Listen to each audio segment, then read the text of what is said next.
All right, so now our last single conversation before we start the full roundtable later on. We're gonna have another champion on stage. We're gonna have a head coach from Spain, who's our common denominator is the airport. We always meet at the airport, either randomly crossing each other in a terminal, saying hello from afar, and then crossing each other on escalators and picking up at the airport. Please welcome BCL champion back-to-back, Spanish Cup champion from Unicaja, Malaga, Ibon Navarro.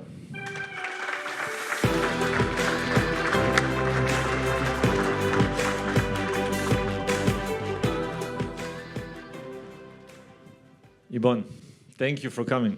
Thank you for inviting me. It was a true last-minute invitation because of how things transpired, and I want Ibon to have an extra applause because you kept this event alive with your presence. You had to negotiate with the Tough ones. tough negotiation, but at the end of the day, you saved the day. So you saw the Batman sign in the sky, and you immediately came. So thank you very much. You're welcome. The new way of asking of how are you, or how's it going, or what's up. There's a different way of asking, and I meant to ask Kostas that because there is in the longevity movement or in the sports science, sleep science experts, they ask, how do you sleep? How are you sleeping? That's an indicator of how your emotional being is right now. Ibon, how do you sleep these days? Well, in summer when the postseason has just begun and you have to rebuild the team, not worry, but in Spanish worry is preocupado and occupied is ocupado, so it's just a pre. Mm-hmm. And the difference is very important between being occupied or being worried, and that's it. So now it's occupied. When the season will start, then the stars will start to be, worse. But now it's okay.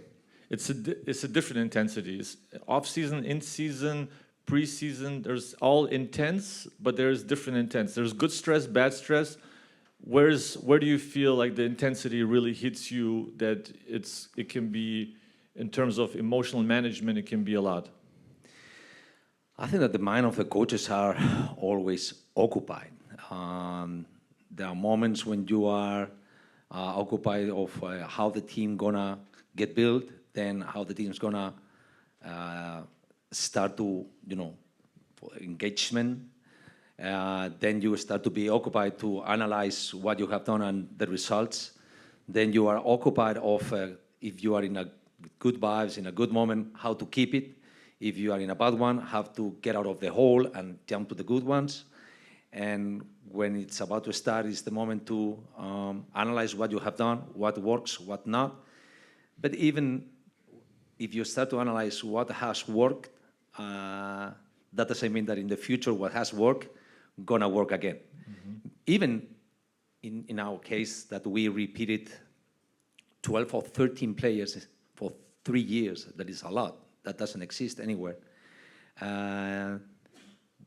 You cannot repeat the same things because the result is not the same, because the people, the persons change with the time.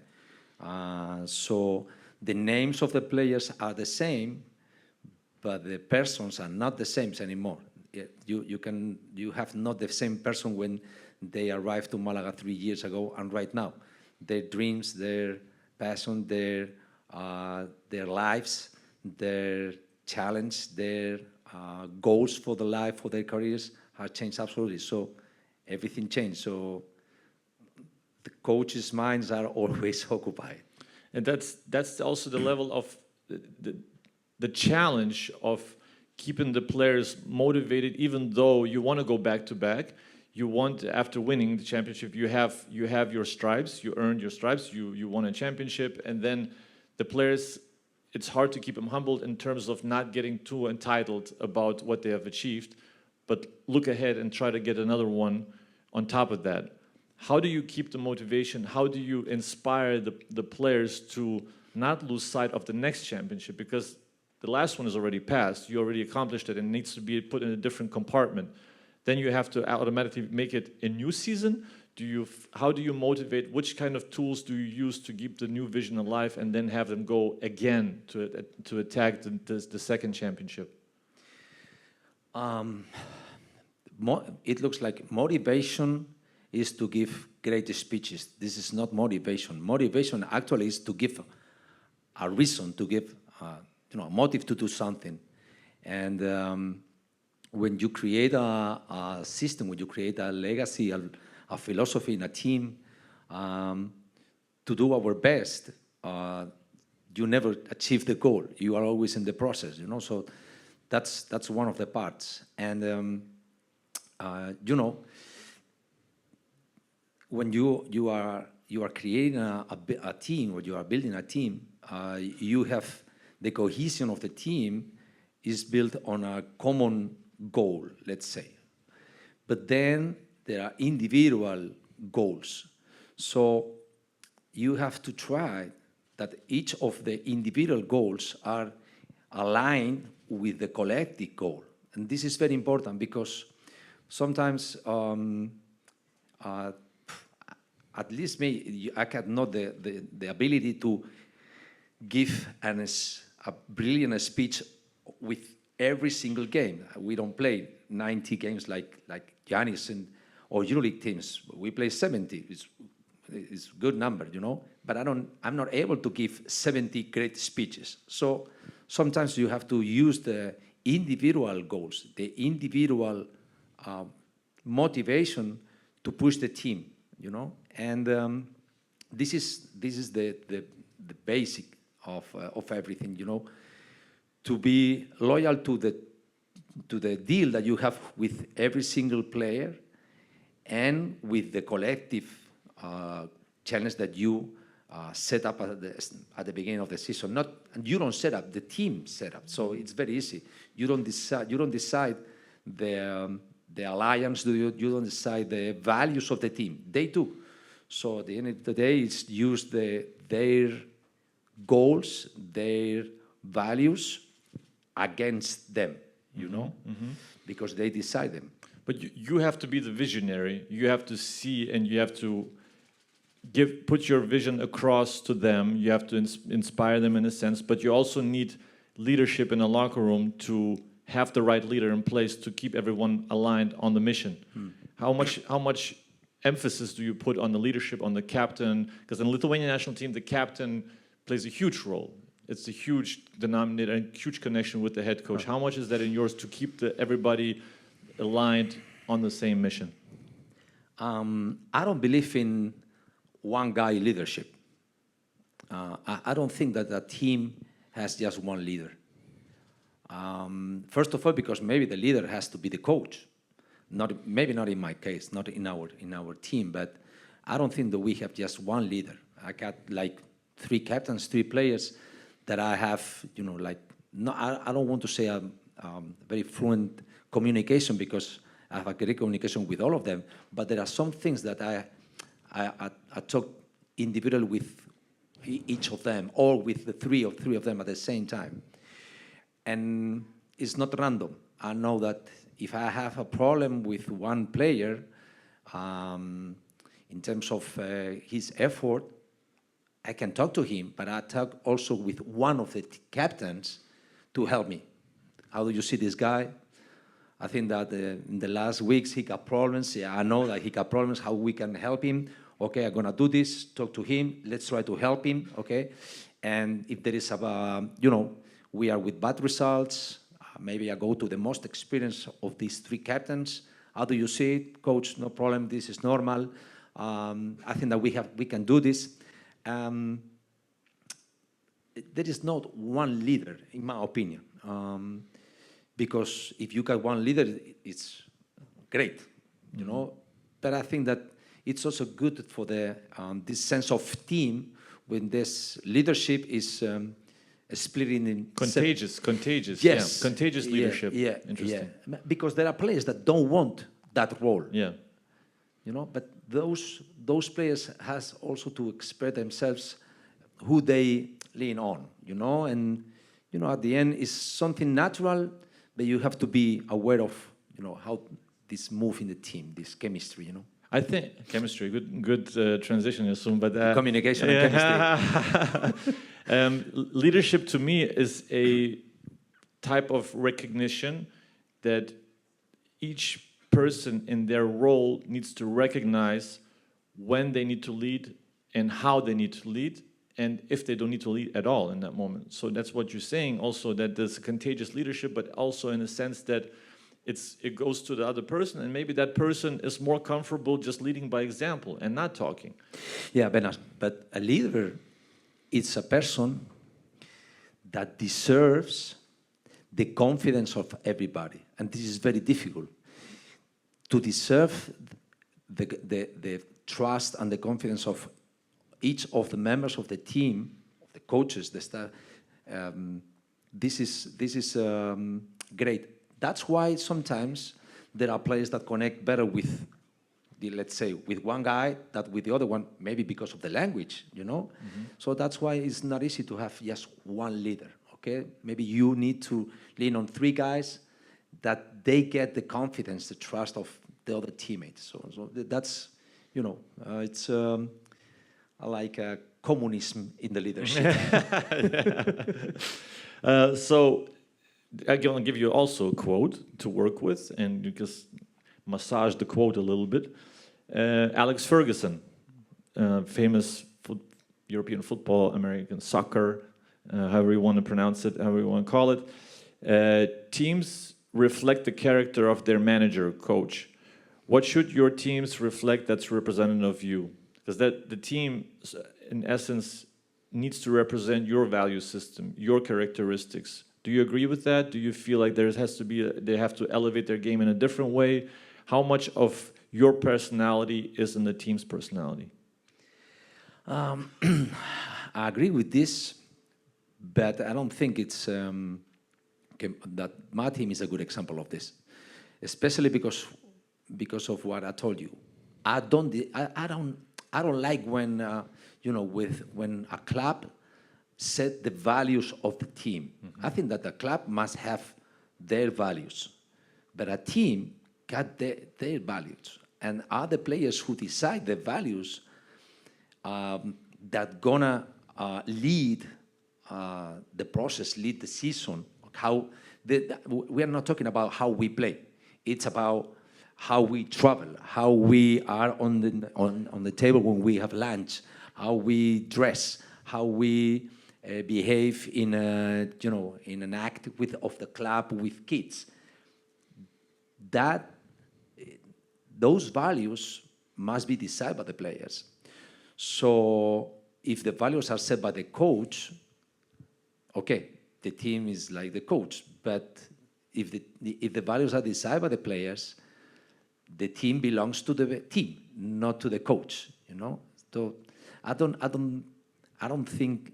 At the end of the day, that way it's also how I understand the team. Mm-hmm. So maybe what they reflect is how I understand the team. A team must be a team in all the aspects, not only sharing the ball, but also decide how they decide to approach to some things that happen in daily. You know. Mm-hmm. I have another quote for you. We're going to keep quoting here. A lot of quotes. We're going to quote a lot of quotes today. James Clear, the author of Atomic Habits, talks about habit. A habit missed once. Great book. Great book, yeah. Yes. So you can speak to that. A habit missed once is a mistake. A habit missed twice is the start of a new habit. What habits are important? A, for the coach, head coach. B, for the players. What habits on a daily basis are important?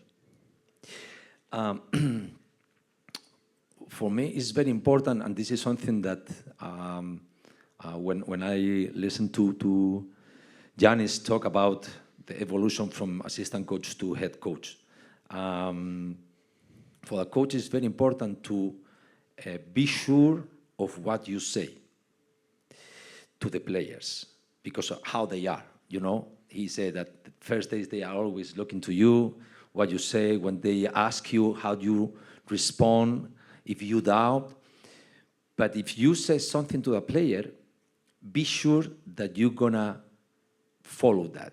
So you cannot say one player that if this happen, I will do this with you. And when that happens, you don't do that. Okay, this is the word thing. So maybe less is more. You have to know exactly if you're gonna be able to keep your word with a player, because they're gonna remember what you say 200%.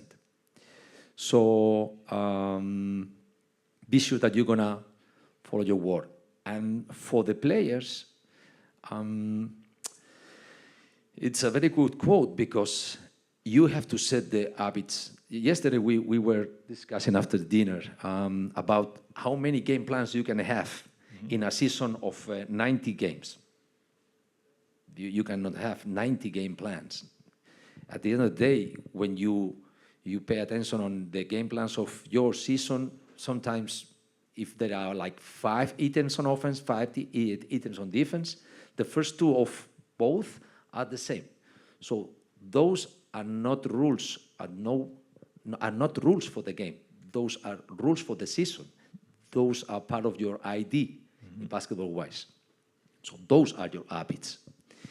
And the team habits are based on individual habits that you create day by day.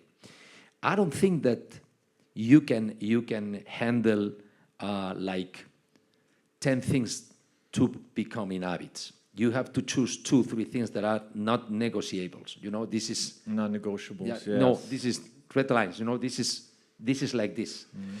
And from then on, you have to be sure that you will not set exceptions to those rules. This is like this, and this is going to be like this the whole season. And from then on, if you try to have like 10, you will not control 10. I'm not able to control 10. I'm able to control 3, 4, but not 10. If you try to have 10 and suddenly you lead one happens and you don't respond, and it's something that can happen because you cannot control, you don't see it, or you are focused on the 3 that for you are really important and you forget that, everybody gonna go on that side, So you must have clear what is super important for you and keep focused on them. And then the other ones are daily job, So do you have 3 non-negotiables? I have. Okay. Good try. If you want to sign in Unicaja Malaga, you will figure it out. Okay, all right. We all have to go to Unicaja Malaga. But you are not talking just about basketball, right? You are talking in general. In general. Yeah, not difficult. They are based on the fluent communication, the respect. This is super important. And to create an environment where you feel safe to say anything. Anything is also when you have to say things that are not polite. Yeah. But that we do this here, and it still stay here. When we get out of this room, it's over, and this is super important. That's it has to be a secure environment to be able to open up, and that's the trust value again, that the team controls the environment because they have to be on the same level and trust each other on the same level. That doesn't get out. Exactly. What information is important for you not to get out? That's a non-negotiable in general, but for you to bring in from the outside. What information? Let's say if you're looking for players, what information are you looking for from your colleagues around the world in the basketball world when you are scouting a player? What information is for you important to extract? To recruit one player, for example? Yes. I think that nowadays it's very, let's say, easy to access full information about how one player plays. This is very important. But we go beyond that. We need to get deeper about the person. for other things that are very important, the family impact, wife, family, daughters, sons, the culture that he has when he was young, the college, former coaches, where he has played, who he has played for. And we need to get contact with all these people to get a clear idea of what we are looking for. When we build a team, we are not looking for 12 guys we were happy to get our daughters married with, because this is not about create a congregacy for the church. We are looking for creating a basketball team. So you need to have different personalities. You don't need to have 12 soldiers. You don't need to have 12 captains. You don't need to have 12, let's say, clowns. You need to find the good mixture of these characters. Okay, to have a good locker room. A place where the people feels good, a place where the people come from outside, get into the arena, get into the locker room and say, I feel safe, I feel comfortable, I know that I'm going to enjoy here, but if I have a problem, I know that I can talk to that guy and share my problems, and they know that they can count on me to do the same. And at the same time, there is one guy that maybe is naked, dancing with my music. And at the same time, there is one guy that is with bad face because he doesn't like that. You need this mixture. And to have it, you need all this information. And this is not in the video. This is much deeper. Yeah, I think the microorganism of the team opens up certain pathways in each player.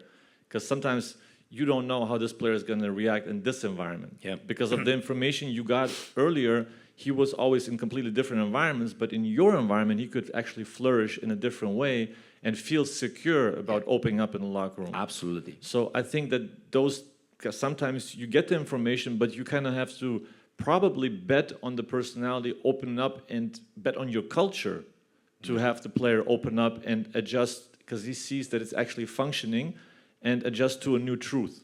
Yeah. Actually, I have a good story about this. We signed 3 years ago one player that played in Germany and played in France. And, the info was that he was a super quiet guy, shy. He didn't get out of home. He stayed at home. Not great communication. So we said, okay, we can have this kind of personality because we have enough of this, and you sometimes need to have the people that just, if the wind goes there, they go there. And when that guy came to Malaga, the second day he was putting this fish in the stick that is very famous in Malaga. He was making a video blog in the port, and he was like, that was not the guy that we signed. Maybe it was like his twin brother. What was the point? The point is that player is from San Diego. And he played in Germany and he played in France with a terrible weather. With the terrible? Weather.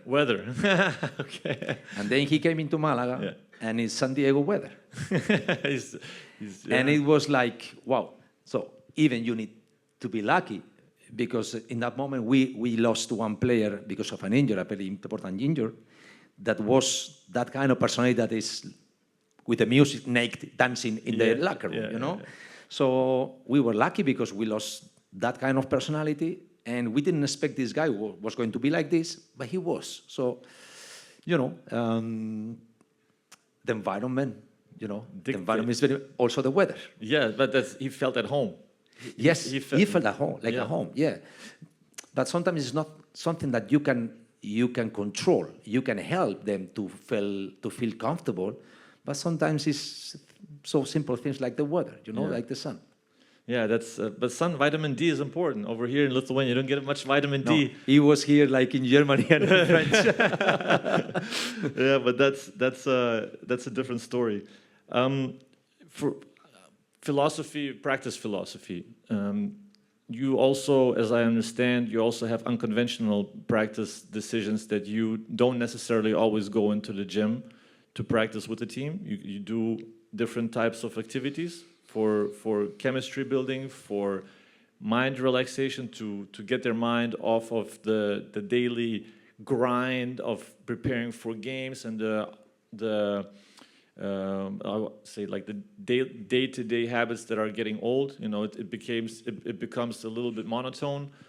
How do you recognize when to do what? Because when you decide to go to play paddle or to go outside to have with the team to do use a different strategy for the team to snap out of it, and you have to actually risk in that moment, because unconventional practices, unconventional activities can also lead to unconventional injuries in certain situations. So it requires a big set amount of balls to do this, even though you believe it, but also the players have to believe it, and they have to find joy in it. And then hopefully, knock on wood, nothing goes wrong. But it's something that I admire and I love, that there are different ways of practicing, not always basketball, not always monotone, but do something to also engage the brain. I know that other teams also, they play badminton, they have just a kind of footwork. How do you recognize when this is needed, and how do you come to the decision, okay, how was it, for example, the first time you had to do it, the players actually embraced it and bought into it, was the management scared? What was the reaction the first time you did it?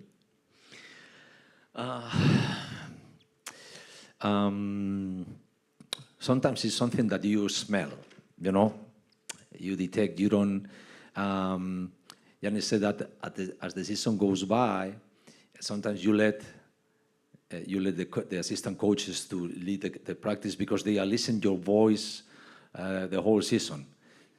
Try to imagine if you got the same players for 3 years. Mm-hmm. So they are tired, they know what I'm gonna say every single time. So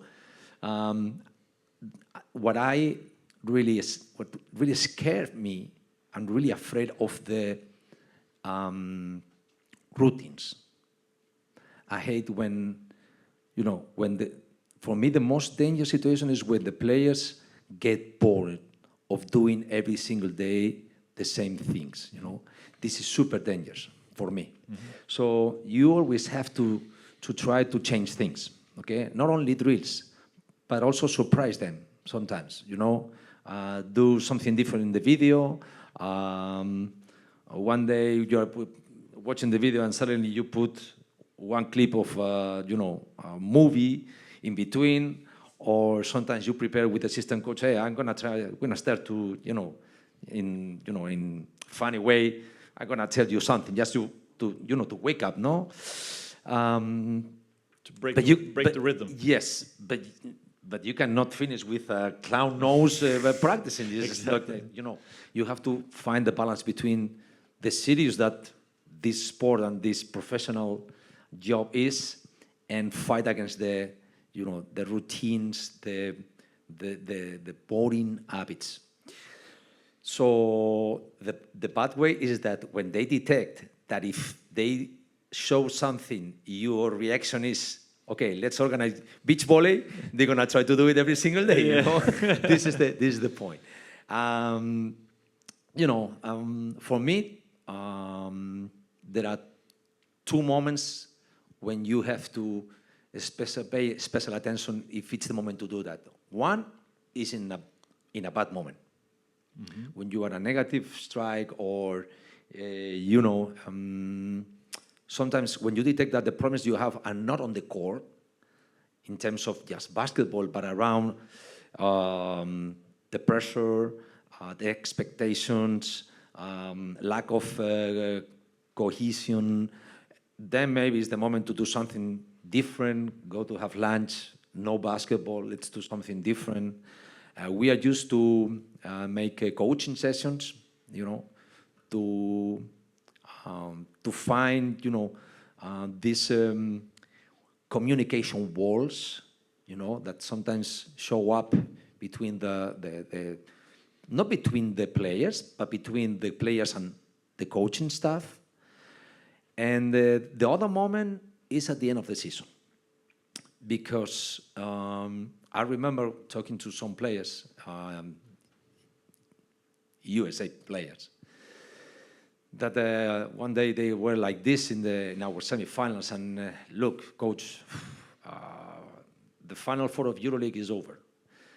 Most of the domestic leagues in Europe are in the final, and we are still in quarterfinals, and they're gonna be finished next week.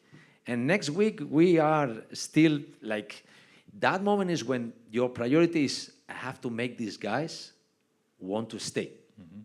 Okay? Because in a bad moment, they say like, okay, let's finish with this. I want to go home, That's the moment when you need to refresh the reasons why we need to keep fighting, You have to go to the values, to the goals, to what make the cohesion of the team at the beginning. Is the moment you have to take those tools and use them against them, Inspire them inspire them again, basically. I remember in Germany when I was coaching as an assistant coach with my father back in the second division, and it was also where we played soccer in the gym, but that was always towards the second half of the season because of the monotony of the season, day in, day out, same thing, and then we bring out the soccer ball and everybody's, just kind of changing the vibe. But then you're also afraid because the Americans, they don't know. They don't know how. In America, they size 15 shoe and they're trying to kick the ball and you miss the ball completely. So it's kind of it's nerve wracking a little bit. Who got the heart rate very high is the strength and conditioning coach. Costa's not here. So yeah. They're watching. Just to also reflect a little bit on some bad experiences that you had as a coach, because the lessons from that I always ask.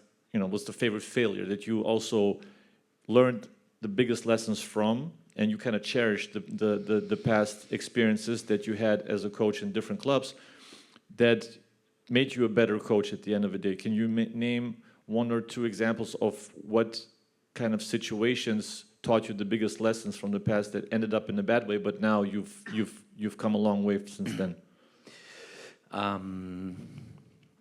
Sometimes with the players, sometimes we said this player got a problem with his decision taken.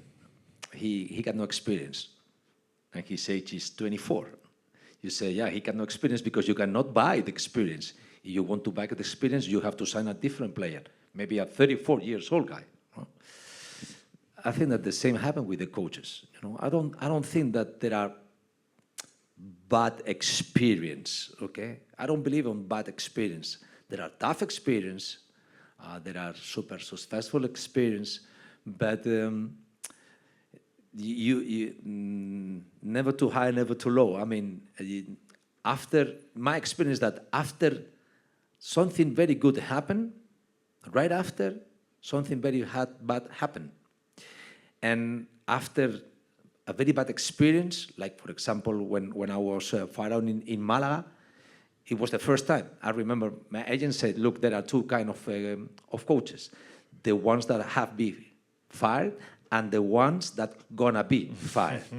There are no other ones. So you have just changed from one group to the another one. It's simple, And it's true. Even I think that it's a good experience and an experience you have to go through to put some fears away from your mind, okay? I have, I didn't have too many mentors, but one of them was Fredo Salazar in Vitoria, in Baskonia. And he said, look, when you're going to be better coach when two things happen. First, when you are fired out, you're going to lose the fear to be fired out. And the other one is when you got money in your bank account. Because then you will not have fear to make a bad decision. So you're going to be brave to take decisions, and most of them going to be success. He was right. Yeah, he was right. Especially because when I was fired out from Andorra, I thought that, the first instinct, like my first time, this is a disaster. It's a disaster.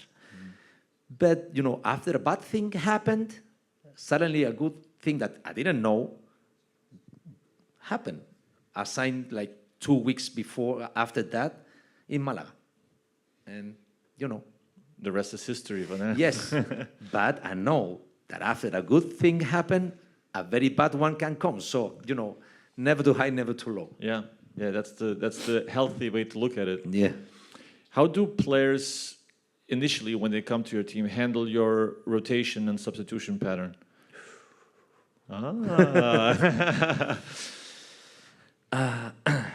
Well, this is the first summer that we're gonna change so many players. We're gonna change 4. It's a lot for us. We changed 1 the first summer, 1 the second one, and this is the first time we have to change 4. But it's I hope that it's easier when you got 9 guys that are the core of the team, that understand and share this philosophy, and that's gonna help us to adjust and to involve these 4 new players. As I told you, if you say one guy, when this happened in the game, this is what I'm gonna do, you have to do it. If you say to one player, look, I think that next 2 games we play against these 2 teams that got this roster, and they play with these wings that are, big guys in position 3. But tomorrow we play against a team that usually play with a small lineup. Maybe it's not the best game for you, but no matter. Okay, I have discussed with the strength coach. Okay, we have to make you play minimum these minutes. Maybe you're gonna play these minutes because the next 2 games you're gonna play more minutes because of how the other team plays.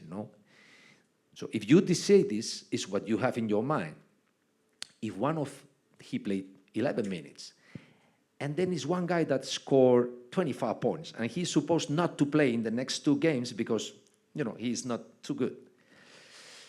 If in the next 2 games you put that guy instead the one that you say that he's going to play, you are not following your word. So it's very important to first not think on short term.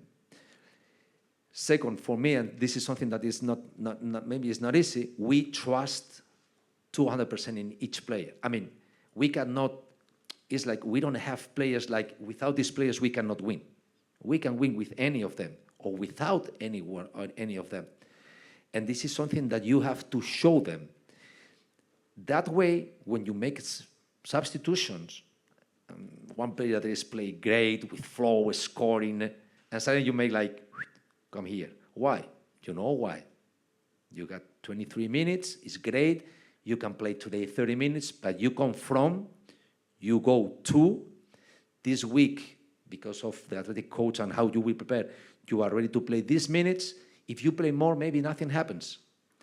But maybe there is a red flag, and that guy has to play, because we need to make that guy play. We need to get involved, all of you. One day, one of you go to 22 minutes. One day, that guy goes to 8 minutes. But we try to keep all of you, involved in the games. That way, when injury comes or a bad moment comes, you still have 12 guys to play, ready to play.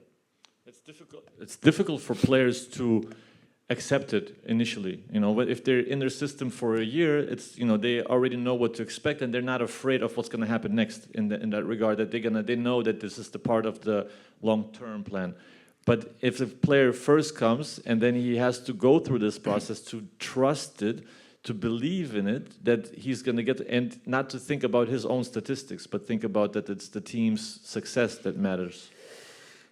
I think maybe now it's less difficult for the new ones to understand, because the philosophy is successful. Mm-hmm. The problem was at the beginning. Everything is good or bad if you win or you lose. When we start to do this, when we implant this idea, if you win, okay, it works. If you lose, then is when you cannot doubt. Mm-hmm. If you start to doubt, it's over. Yeah. I think that the program has been so far successful enough to convince easier to the new players that this works, and that they have to put their egos not away, but they have to understand that the better team is, the more from outside going to look at us, and the more possibilities they have to, to show. We have 6 players in 3 years in EuroLeague, because we are like a great source of EuroLeague players. We got 12 players that play between 21 and 30 minutes. And the impact they have in the game in 15, 17, 18 minutes is that one. The other GMs don't need to think like, this guy play like this in Malaga in 32 minutes. How he will play in my team in a role of 14? No, he played 14. You know exactly what he's going to do in your team playing 14 minutes. So we are not like, a jumping club for the EuroLeague, but we can access to some players thanks to this. That if they want to go to the next level, they know that coming with us, they can do it. It's a good recruiting tool because of the evidence that you have already. Yeah, we don't have 12 players that their goal is to get EuroLeague, because we have players that have been in EuroLeague and they don't want it anymore. It's enough, They want to help the team in other ways. There are other ones that came looking forward to playing in a EuroLeague, but now they say like, look, my family is here, I'm happy here, I feel that this is my home, I don't want to go, and they stay. So is the recruiting way, but now not all of them wants to leave. The ones that the ones that want to leave, if the chance come, they can go. Q&A. During the season, what's your approach and philosophy to involve young players in the first team, even if they're not part of the main rotation? Which young guys? They are leaving Europe. They are going to NCAA. Yeah, I know. That's the dilemma for everyone in Europe. But in general, that's a very deep topic with the leaving of young players. But implementing young players, young prospects to the team that are staying in the clubs, it's always difficult to manage success and development. How do you balance that? I like to say that we use the young guys to give missions to the veteran guys.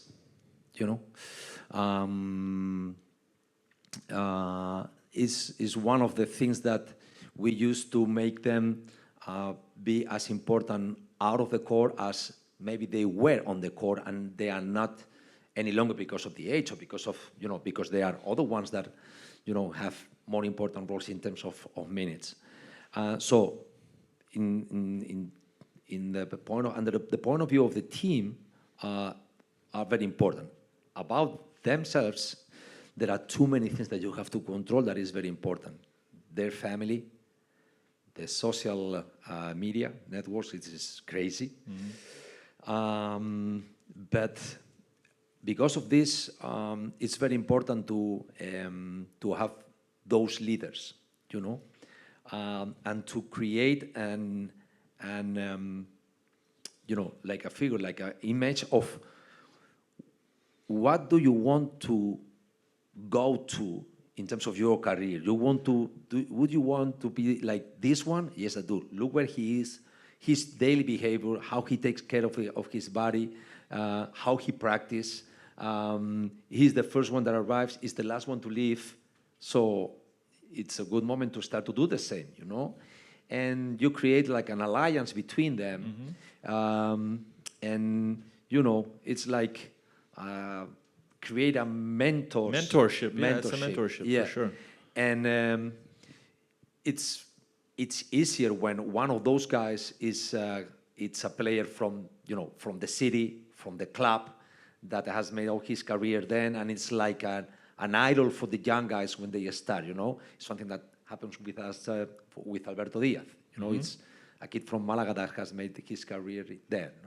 So the young guys from Malaga that gets to the team knows him. They know him. So it's very easy to create this mentorship between them. And then Alberto is great on this, to take the guy in a good way, sometimes in a funny way, but sometimes in a serious way. Okay, you have to do this? You like to do this, eh? I couldn't. So he knows how to do it, and you cannot do it by yourself because as a coach, because you cannot reach all the things that affect him out of the court and out of the gym, out of the arena. His friends, his family, and all the social network. In a very early age, they got agents that, of course, got different idea for his career than yours. So as long as he's with you, I think that it's very important that he got a mentor close to him that I think is very easy. It's easier if he's a player than if he's a coach. Mm-hmm. Did you have a mentor as a coach? No more than Alfredo, as I told you, but it was not like a mentor. I didn't have like, in Spanish philosophy like Aito. I didn't have. I started like Giannis. I started in Baskonia. Actually, I didn't start in Baskonia. I was my first season. I was assistant coach in Tenerife in second division. Then I get back to Baskonia for 4 years. Then I left. I go to Menorca, Valencia. Then I get back to Baskonia. But I didn't have like a mentor that guide me or lead me in this way, that way. I didn't have. So learning by doing and reflecting Yes. on your own pathway. Yeah. Interesting. What's in the future for you? What's your personal ambition? Let's say outside of basketball first. What do you have any other ambitions in a personal life?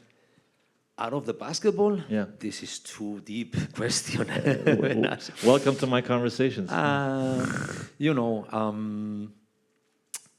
When you go through this experience that we talked before, you start to give the importance that it really has to the basketball. And the basketball is the most important thing of the less important things. The family, the health. There are good moments, there are bad moments in the basketball world, but you need to have some things to enjoy them or to share the bad moments, and those are friends, family, and health. So my ambition is to keep mainly these 3 items. Mm-hmm. Last question from Q&A. What is your opinion about the new under-22 league in ACB just created with the intention to keep the young talents?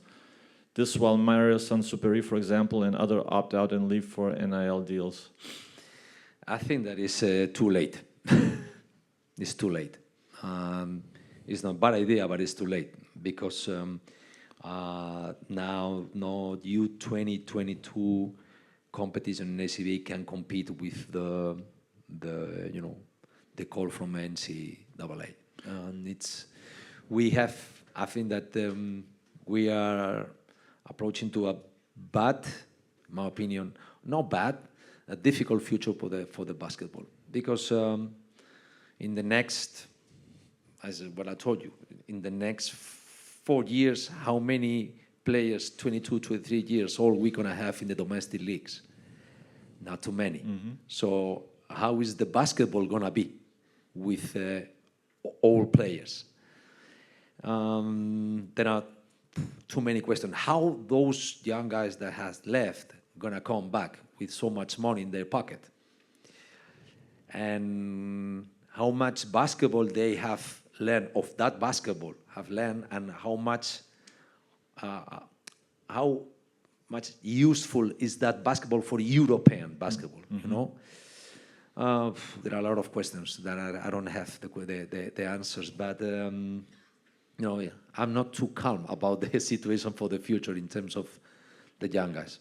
Yeah, I think there's also, the money is a huge factor. So no matter what platform you create, same like in France, Espoir, under 21, under 22 in Spain, it's a matter of not the platform, it's a matter of the platform and the money. that comes with it.